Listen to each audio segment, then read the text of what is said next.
सबसे पहला जो है वो क्वेश्चन है शी नोज़ डैश। अब यहाँ पर सेंटेंस इनकम्प्लीट है, आपने आगे कंप्लीट करना है।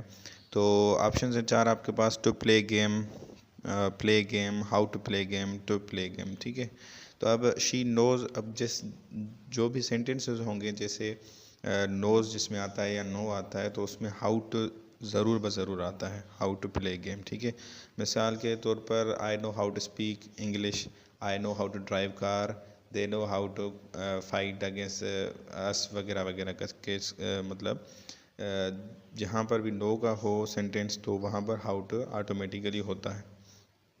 तो ये आप जहन में रखें। नेक्स्ट क्वेश्चन है जैसे कि प्रेपोजिशंस होती हैं काफ़ी, उनके साथ हमेशा वही प्रेपोजिशन लगती है। जैसे I want dash speak English, अगर इस तरह हो तो डैश की जगह क्या आएगा, वांट के साथ हमेशा टू ही आता है, तो मतलब कि अंडरस्टूड चीज़ होती है। तो वो आप जो है वो चीज़ें इस तरह की प्रेपोजिशंस या इस तरह की जो कुछ सेंटेंसेस हैं, मिसलेनियस कुछ सेंटेंसेस होंगे, तो वो जहन नशीन कर लें। एक दूसरा क्वेश्चन है those who abide dash are most respectable. तो हमेशा अबाइड के साथ बाय आता है, those who abide by are most respected. तो ये आपका करेक्ट हो गया यहाँ पर क्वेश्चन। तो इस तरह आपको कैसे पता चले कि प्रेपोजिशन कौन सी प्रेपोजिशन के साथ कौन सा जो है वो आता है, किस वर्ड के साथ कौन सी प्रेपोजिशन आती है, तो इसके रिलेटेड हमने एक वीडियो बना रखी है। तो English portion of GD pilot आप लिखेंगे और साथ में एलिजबेथ, तो वो एक वीडियो आपको आ जाएगी, उसमें हमने ये चीज़ बताई हुई है। या प्रेपोजिशंस पर अलग से हमने कोई वीडियो शायद नहीं बनाई, आप सर्च करके देखिएगा फिर भी, क्योंकि 400-500 वीडियोस हमने बना रखी हैं। अभी हमें खुद याद नहीं कि हमने कौन किस किस टॉपिक पर वीडियो बनाई थी, तो आप सर्च कर सकते हैं।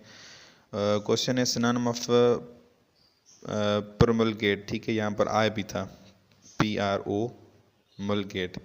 तो इसका सिनोनिम क्या है, मतलब सिनोनिम वो होता है जो कि क्लोजेस्ट मीनिंग होती है या मीनिंग पूछी जाती है। तो ऑफिशियली डिक्लेयर जो है वो सिनोनिम है प्रोमलगेट का। A option is correct. Dash cow is gentle animal, यहाँ पर कौन सा आर्टिकल आएगा वो बताना। आर्टिकल 3 ही होते हैं, अ होता है, एन और द होता है।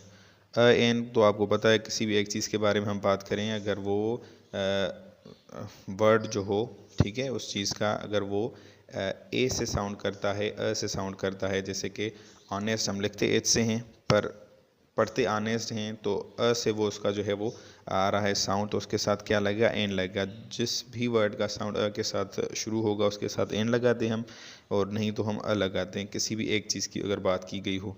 ठीक है, या ऐसे जनरली किसी एक चीज़ पर बात की गई हो, अगर एक ही चीज़ पर वो पर्टिकुलर चीज़ बताई गई है तो उसके साथ हम क्या करते हैं, द यूज़ करते हैं। अब यहाँ पर काओ एक जेंटल एनिमल है, पर्टिकुलर काओ के लिए बताया गया है, तो यहाँ पर क्या आंसर आएगा, द आएगा। सी इज़ करेक्ट ऑप्शन।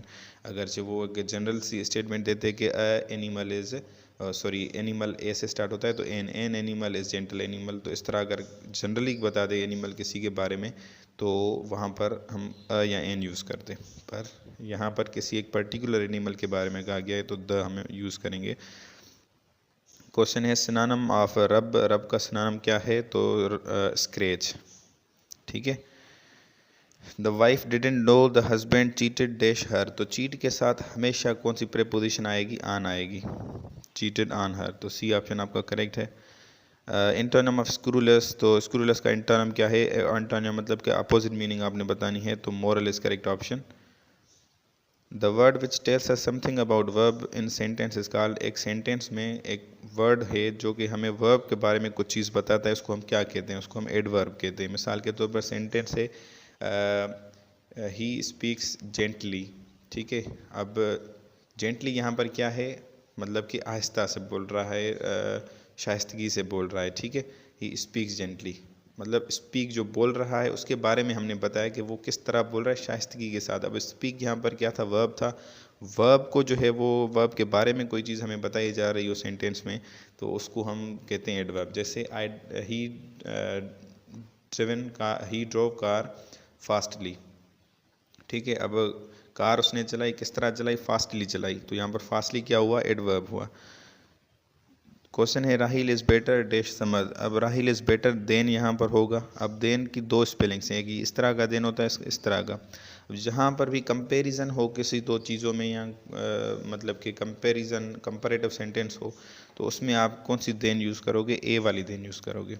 ठीक है, और अगर सेंटेंस में ऐसा एक वर्ड यूज़ हुआ जिसमें हम बताएं कि देन मतलब कि बाद में, तो उसमें क्या होगा, ई यूज़ होगी।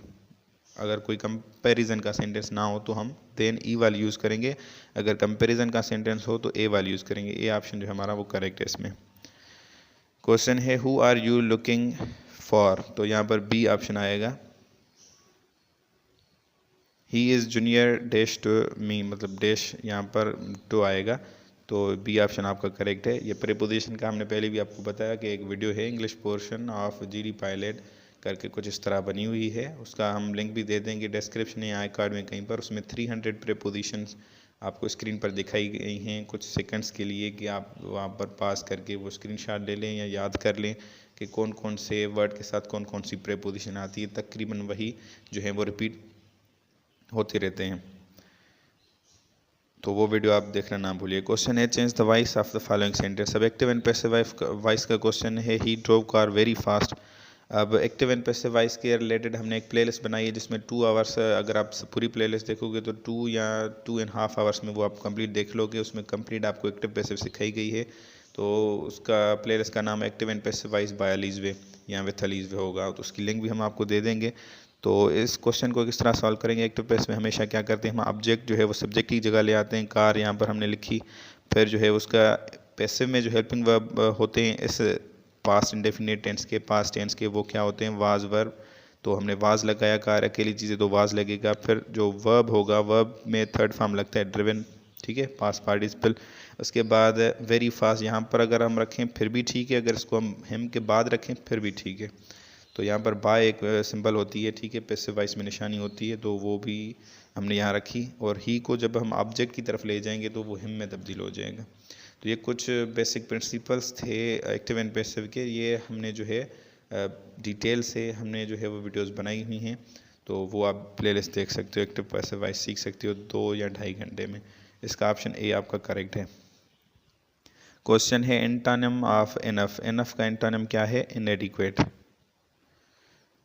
Car drops Nadeem and dash at school. Nadeem और उसको, ठीक है, उसको मतलब यहाँ पर क्या आएगा, हर आएगा। हर यहाँ पर है क्या, पहले तो हर एक प्रोनाउन है, ठीक है, शी भी प्रोनाउन है, इनमें भी डिफरेंस होगा। यहाँ पर ग्रामर की क्लास नहीं है, नहीं तो इस पर बहुत जो है वो देर तक बहस हो सकती है, तो वीडियो लंबी हो जाएगी, इसलिए इसको हम स्किप करते हैं फिलहाल। आपका करेक्ट ऑप्शन बी है, वो आपको पता होना चाहिए। क्वेश्चन है सिनोनिम ऑफ शोर। शोर का सिनोनिम है कोस्ट, कोस्ट या coast line. The bill has already dash by Nadeem, तो यहाँ पर पेड आएगा, बिन पेड आएगा, बी पेड आएगा या बीइंग पेड, तो यहाँ पर बिन पेड आएगा। ही हैज़ डन हिज, यहाँ पर डन में यहाँ पर ई होनी चाहिए, ठीक है, टाइपिंग मिस्टेक है। He has done his work dash entire या इंटायरली, तो यहाँ पर पहले हमने बताया था कि कोई भी चीज़ सेंटेंस में हमें वर्ब के बारे में बताए कोई चीज़ तो वो एडवर्ब होती है। तो यहाँ पर एडवर्ब, तो यहाँ पर एडवर्ब के बारे में ही पूछा गया कि यहाँ पर कौन सा आएगा, तो इंटायर कोई एडवर्ब नहीं है, इंटायरली एडवर्ब है आपका, वो ऑप्शन जो है आपका करेक्ट है। If you had informed me I could have come, तो बी ऑप्शन इसका करेक्ट है। ये कंडीशनल टाइप 4 है सेंटेंस। तो नेक्स्ट क्वेश्चन यहाँ पर नहीं है। आज के क्वेश्चन यहाँ पर इख्तिताम पजीर है। अगर वीडियो आपको अच्छी लगी उसको लाइक करें, अगर कोई कन्फ्यूजन है तो आप कमेंट कर सकते हो, और वीडियो अच्छी है तो अपने दोस्तों के साथ शेयर करें। इस तरह की मज़ीद वीडियोस चाहिए तो यूट्यूब चैनल को सब्सक्राइब करें और बेल आइकन को दबाना ना भूलें। आपके कीमती वक्त के लिए शुक्रिया।